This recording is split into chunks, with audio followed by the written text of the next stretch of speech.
சடனா நடக்கிற மரணங்கள் நமக்கு தெரியாது. நம்ம எதிர்பார்க்க மாட்டோம். திடீர்னு நம்ம கடந்து போயிருவோம். இப்படி நடக்க போகுது, இது வெகு தூரம் இல்ல ஏன்னா இது. நம்ம அத நமக்கு ரொம்ப பாசிட்டிவா தான் நடக்கும்னு எதிர்பார்க்கவே இல்லை. மேபி இன்னொன்று ட்ரீட்மெண்ட் போயிட்டு நான் 2 இயர்ஸ் 3 எக்ஸ்டெண்ட் இயர்ஸ் ஆயிருக்கலாம் அப்படின்றது. அப்படிதான் நினைச்சோம். ஸோ இது வந்து அது ஒரு அது ஒரு அது எங்க இட்ஸ் பியாண்ட் அவர் காம்ப்ரிஹென்ஷன். அவருக்கும் இருக்கலாம், எங்களுக்கும் இருக்கலாம். It was beyond our comprehension. But we were all wanted to make sure that he is loved and he is comforted and we prayed. எல்லாமே ஹோல் சிங்கப்பூரே இட் வாஸ் praying and இங்கே மட்டும் இல்லை, எல்லா இடங்களையுமே இது ஆல் ஃபார் ஹிம். ஸோ இது முடிஞ்சதுக்கு அப்புறம் தான்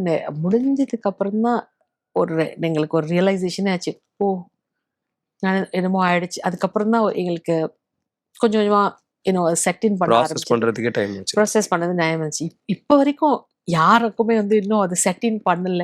இங்க இருந்து அவங்க ஃப்ரெண்ட்ஸ்லாம் கேட்டால் அவன் இன்னும் சிங்கப்பூர்ல தான் இருக்கான், இதை பற்றி யோசிக்க வேண்டாம் அப்படின்னு. That's how they move on. அவர் கூட பயணித்த எல்லாருக்கும் அப்படிதான். எங்களுக்கு அங்கேருந்து இங்கே இருக்கிறாரு அப்படிங்கிற ஒரு இது